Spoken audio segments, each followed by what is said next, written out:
नमस्कार. जरा एक विचार करूया. आज बघा आपल्याकडे वेळेचं अचूक मोजमाप करायला ॲटॉमिक घड्याळं आहेत. आकाशात डोकावण्यासाठी मोठमोठ्या दुर्बिणी आहेत. पण एक कल्पना करा की साधारण 1500 वर्षांपूर्वी जेव्हा यातलं काहीही अस्तित्वात नव्हतं, तेव्हा एका भारतीय गणितज्ञाने एका वर्षाची लांबी इतकी अचूक मोजली होती की ती आजसुद्धा आपल्याला थक्क करून सोडते.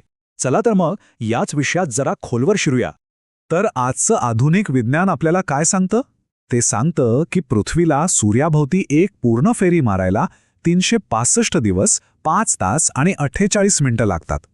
ही एक अत्यंत अचूक म्हणजे एकदम प्रिसिजनवाली गणना आहे, जी उपग्रह आणि आपल्याकडच्या प्रगत तंत्रज्ञानाच्या मदतीनेच शक्य झाली आहे.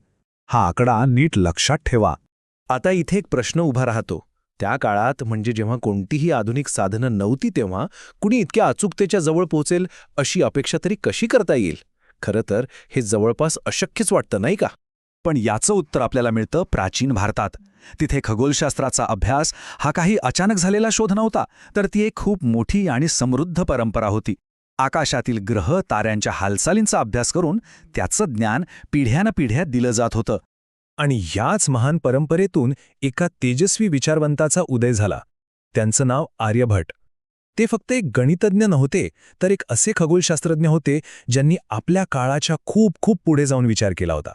आर्यभट्टाने आपले सगळे क्रांतिकारक विचार त्यांच्या ग्रंथांमध्ये मांडले आणि त्यातही विशेषतः आर्यभट्टीयामध्ये.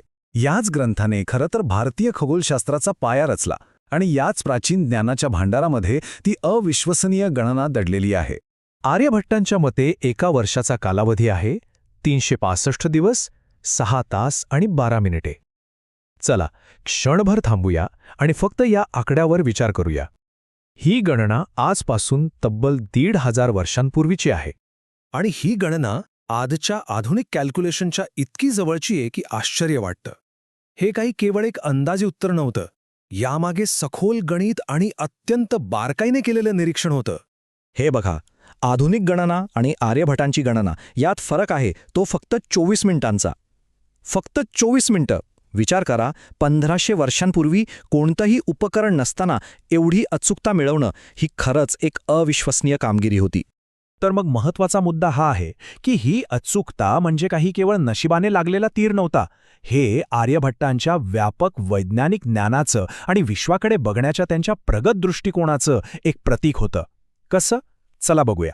आर्यभट्टांचा सर्वात प्रसिद्ध ग्रंथ म्हणजे आर्यभट्टीय आणि याची एक खास गोष्ट म्हणजे हे सगळं ज्ञान संस्कृत श्लोकांच्या रूपात लिहिलंय. यामुळे ते लक्षात ठेवायला आणि एका पिढीकडून दुसऱ्या पिढीकडे पोचवायला खूप सोपं झालं.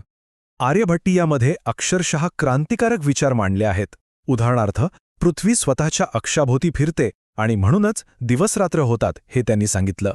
सूर्यग्रहण आणि चंद्रग्रहण हे काही राहूकेतूमुळे होत नाहीत, तर ते पृथ्वी आणि चंद्राच्या सावळीमुळे होतात हे वैज्ञानिक सत्य त्यांनी मांडलं. इतकंच नाही तर चंद्र आणि इतर ग्रहांना स्वतःचा प्रकाश नाही, ते सूर्याच्या प्रकाशामुळेच चमकतात हेही त्यांनी ओळखलं होतं.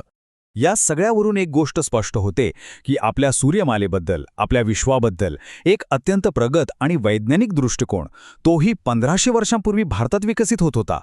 आणि आर्यभट्टांचं कार्य हे एक शेवट नव्हता, तर ती एक सुरुवात होती. त्यांनी ज्ञानाचा एक इतका मजबूत पाया रचला की ज्यावर भास्कराचार्य आणि ब्रह्मगुप्त यांसारख्या नंतरच्या अनेक भारतीय विद्वानांनी मोठं काम उभं केलं. आणि हे सगळं आपल्याला एका महत्त्वाच्या प्रश्नावर आणून सोडतं.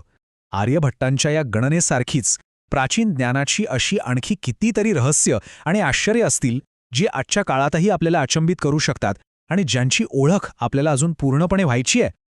विचार करण्यासारखी गोष्ट नाही का?